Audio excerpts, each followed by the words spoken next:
Hi, I'm Beth Anderson. I am a former teacher, now an author, and I write the kinds of books that I love to use in the classroom. A few of my titles are Lizzie Demands a Seat, Smelly Kelly and His Super Senses, and Tad Lincoln's Restless Wriggle. But today we're here to talk about the new one, Thomas Jefferson's Battle for Science, Bias, Truth, and a Mighty Moose. This is my fourth book about the American Revolution, and it's a time that I find really fascinating because it's so much more than a military battle. It's a time of new ideas in all sorts of areas. And if you saw Hamilton or know that song called A World Turned Upside Down, that's exactly what they were calling those times.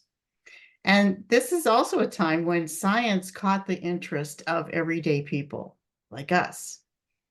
When I explored the idea for this book, it had my top three elements I love in any story: history, science, and humor. I start with research, and then I go through the writing process just like you do. Only for me, it takes a lot longer. Once a manuscript is accepted by a publisher, then the publishing process begins, and that generally takes 2 years. One of my very favorite parts of being an author happens in the publishing process. It's when I get to see how an illustrator brings life to the words that I write. The illustration process is such a mystery to me. And something that most people don't know is that as the author, I don't get to talk to the illustrator until after the book is finished. So I'm really excited today to meet Jeremy Holmes, the illustrator, to talk about how our ideas came together in Thomas Jefferson's Battle for Science. Hi, Jeremy. I am so glad you're here. Hi, Beth. Hi, guys. I'm Jeremy, and I'm a picture book illustrator from Philadelphia, Pennsylvania. I've illustrated all types of picture books. See, we got The Eye That Never Sleeps, and that's a book about Abraham Lincoln. And we've got Road Trip, a book about four friends, Thomas Edison, Henry Ford, Harvey Firestone, and John Burroughs, and they're the ones that actually started the camping movement in the United States. And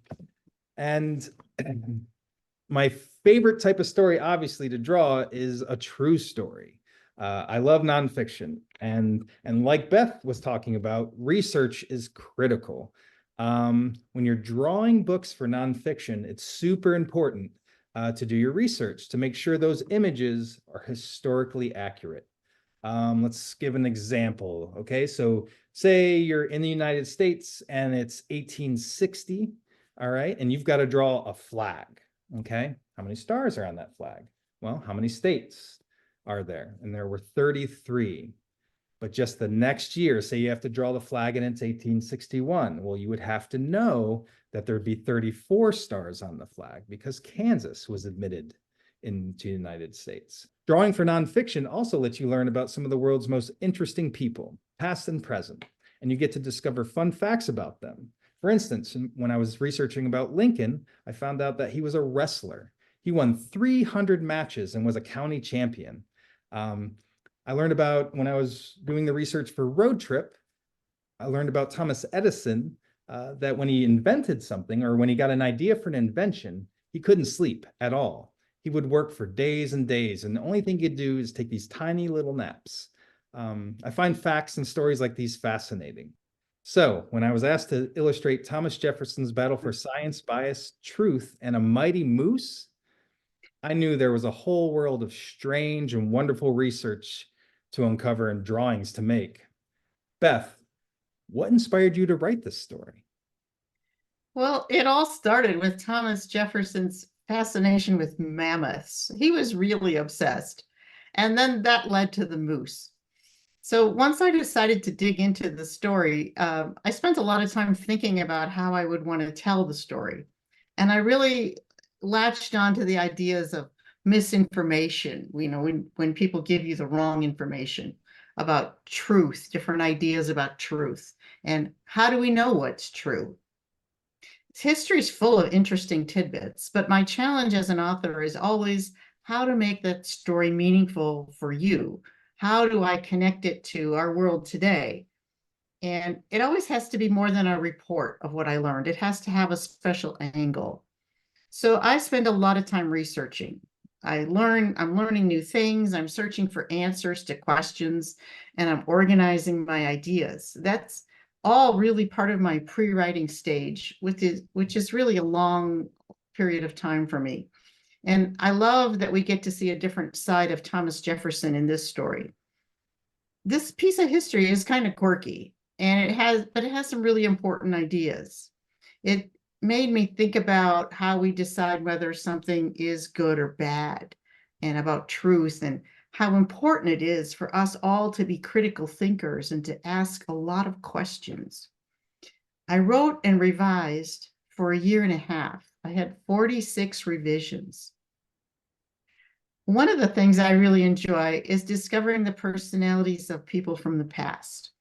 Like, how did they respond to the world around them? What happened when they made mistakes or when they had huge challenges?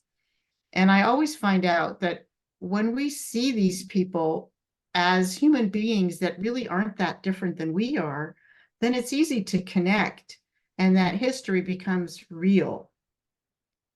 The opening of the book shares Thomas Jefferson's love of science. And I loved learning about how he carried a little notepad and a pencil in his pocket all the time, and he measured everything. In the opening spread, you can see some of the things that he measured. He was even recording the weather, the temperature, as the Congress met to revise and vote on the Declaration of Independence. Even then, he was thinking about science. Well, one of my very favorite illustrations comes a bit later in the book, after Jefferson decides to battle for truth. He uses scientific inquiry and he sets out to write a book with the real facts.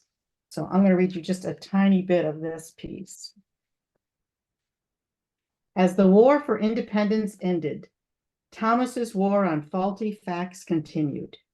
He verified data, analyzed numbers, and drew conclusions. Even without the weight of a mammoth, he had enough evidence to prove Buffon wrong. And prove it he would.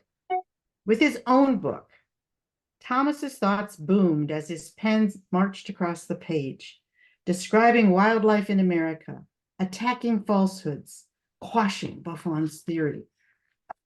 Now, one of my very favorite sentences that I refused to let go of through all those 46 revisions was, Thomas's thoughts boomed as his pen marched across the page.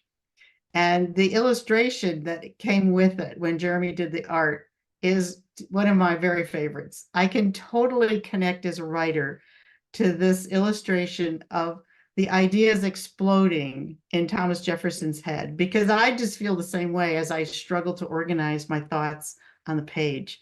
It was absolutely perfect. So, Jeremy, what was one of your favorite illustrations to do? Let's see. This one's actually pretty easy. One of my favorite illustrations from the book is where Thomas Jefferson is realizing where Buffon is getting his information from. And where he was getting it from were these travelers that were in the colonies, and they were writing these journals and these notes. The problem is some of these notes were pretty ridiculous, or as Beth has been talking about, they were misinformation. One such note was from a Swedish explorer, Peter Kalm. In his writings, Peter talks about how he witnessed a bear attacking a cow by biting a hole into its hide and blowing it up till it virtually popped like a balloon. This definitely wasn't true, but it was fun to draw. Beth's story is unique and wonderful, and my goal as an illustrator was to highlight this story and take it to another level.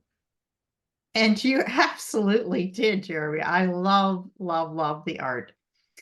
You know, Thomas Jefferson hoped that future generations, like all of you that are listening, would carry the science forward by exploring and investigating and questioning.